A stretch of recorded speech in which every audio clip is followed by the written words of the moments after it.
नमस्कार, मी प्रज्वल फाळके, श्रीनिवास पाटील फाउंडेशन संचलित युवा 360 या मंचावर पुनश्च एकदा आपल्या सर्वांचं सरचे स्वागत करतो। युवा 360 कृषी आयकॉन्स या उपक्रमांतर्गत आज आपण पोहोचलो आहे टकले किरोली या गावामध्ये। तर प्रथमतः बघूयात आपले आजचे मार्गदर्शक व्यावसायिक कोण आहेत।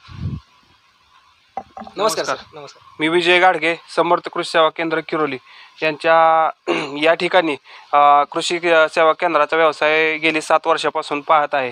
तर आपल्या दुकानच्या माध्यमातून आपण युवा शेतकरी जे आहेत त्यांना आपण जास्तीत जास्त मार्गदर्शन करण्याचं काम या दुकानच्या माध्यमातून करतोय। त्यांना योग्य ते मार्गदर्शन केल्यामुळे युवा वर्गामध्ये सुद्धा शेती करण्याचं प्रमाण चांगल्या प्रकारे वाढलेलं आहे। बरोबर आहे सर।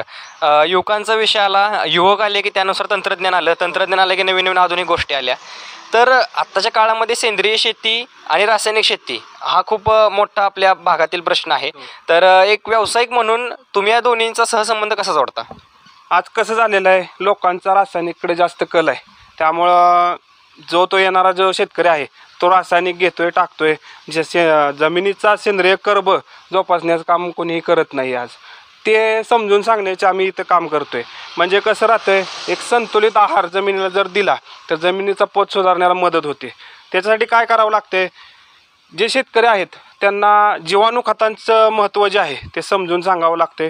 त्यामुळं काय होते तर जमिनीमध्ये कशा प्रकारे बदल होतात, कशा प्रकारे जीवाणू वापरले जातात, ते काम कसं करतात याची माहिती आपण इथं दुकानात आल्यानंतर त्या शेतकऱ्यांना आपण समजून सांगतोय।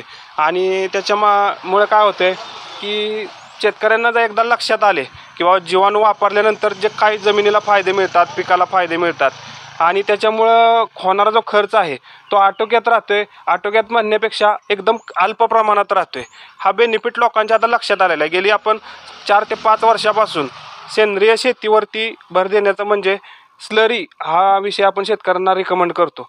स्लरीमध्ये काय होतं, एक 4 ते 5 प्रकारचे जीवाणू कल्चर आपण देत राहतोय। त्या जीवाणू कल्चरमध्ये रेग्युलर जे स्लरीसाठी लागणारे साहित्य असतं, गूळ, बेसन पीठ, मैदा, ताक, ज्या गोष्टी आहेत ते भिजवत ठेवून 6 दिवस ठेवून हे ड्रिपच्या वाट्या आपण जमिनीत सोडायला लावतोय लोकांना।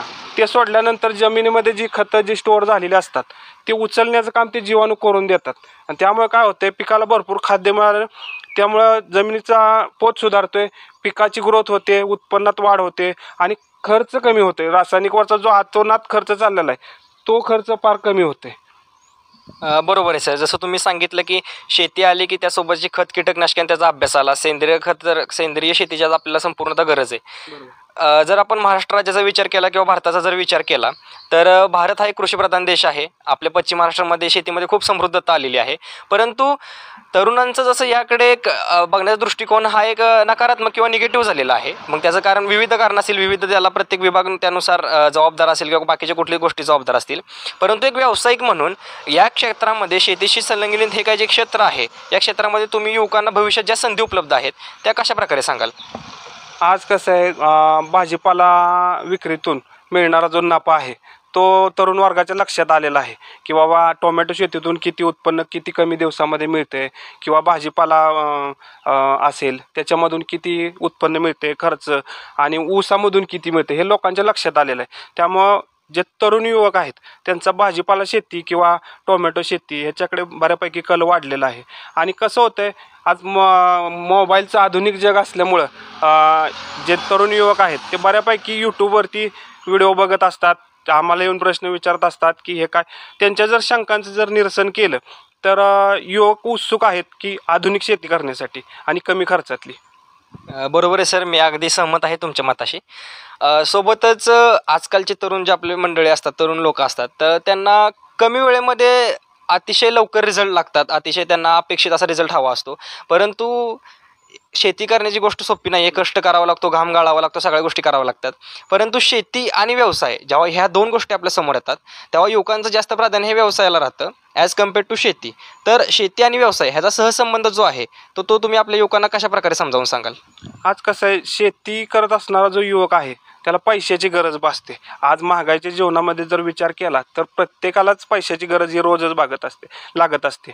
तर कसं आहे, भाजीपाला शेतीतून मिळणारा जो 4 दिवसाने 5 दिवसाने जो मिळणारा नफा आहे हा युवा वर्गासाठी पुरेसा आहे.